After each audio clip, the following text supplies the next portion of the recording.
It's no secret that the extended cuts are widely acknowledged to provide the best viewing experience of Peter Jackson's Lord of the Rings trilogy. I'm going to briefly talk about every new and extended scene to find out why critics and fans alike love this version of the film, and I'm doing that with the help of a running list of cool improvements I noticed throughout. This video is part 2 of my Fellowship of the Ring extended cut analysis, and it's covering scenes from the second disc. To watch part 1, click right here. Please do if you haven't. And now, let's continue this epic journey into the extended scenes of Middle-earth. Disc 2 starts off with a bang. We immediately get a brand new scene in Rivendell with a heavy dose of lore and background for Aragorn. As he remembers his mother through a statue of her, Elrond explains that his mother had hid Aragorn in Rivendell as a small child because as heir to the throne of Gondor, Sauron would be forever on his tail. As Aragorn untangles and exposes the statue, he seems to be hesitantly confronting his heritage and identity as the heir to Gondor.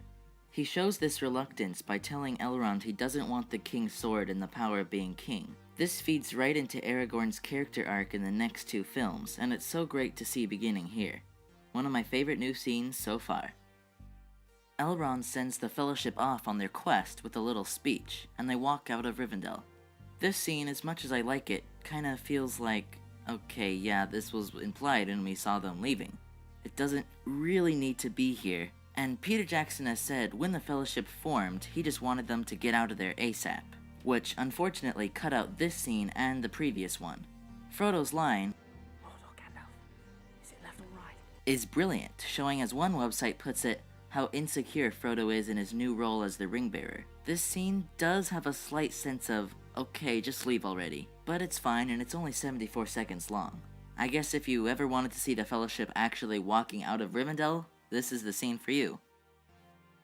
Later, on the way to Moria, Gandalf and Frodo exchange a few words that sets up the Fellowship falling apart, and even hints at Gandalf's demise. Gandalf tells Frodo about the ring's evil, and that he should be wary of the power of evil from outside the Fellowship and within.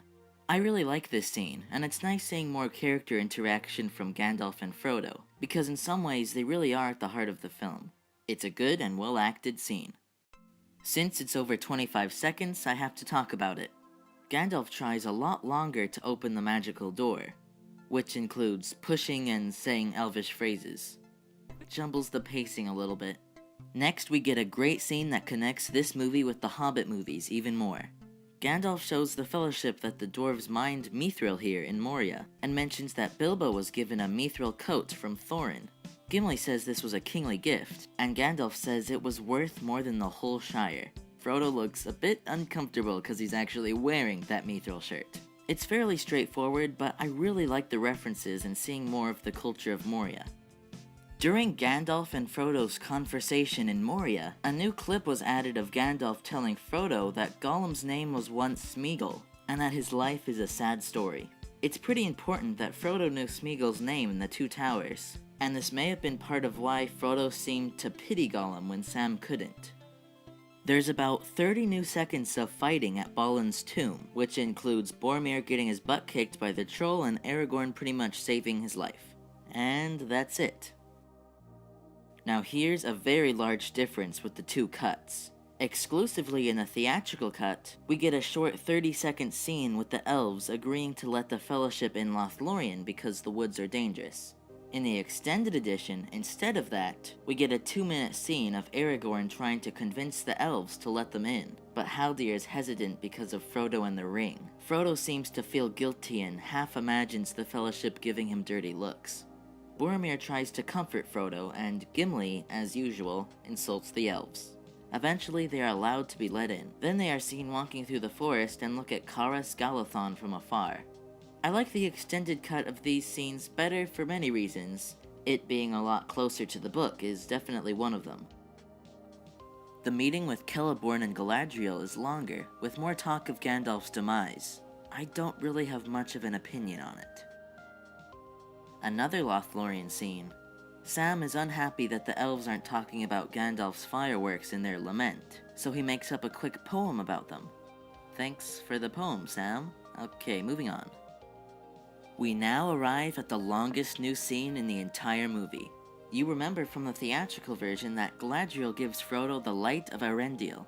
In this version, right before that, we get a long 5-minute scene, including things such as the Fellowship getting ready to leave Lorien, assorted moments of Galadriel giving each member of the Fellowship a gift, conversations Aragorn has with both Celeborn and Galadriel, and some other things. It goes back and forth between the boats and the shore with a total of 9 scene changes. I love the content of each moment. They continue Aragorn's story and other plot threads from the Two Towers and more, but the way they are cut together is a little bit awkward. I see the importance of these moments, but the Fellowship leaving Lorien for this long just doesn't seem necessary.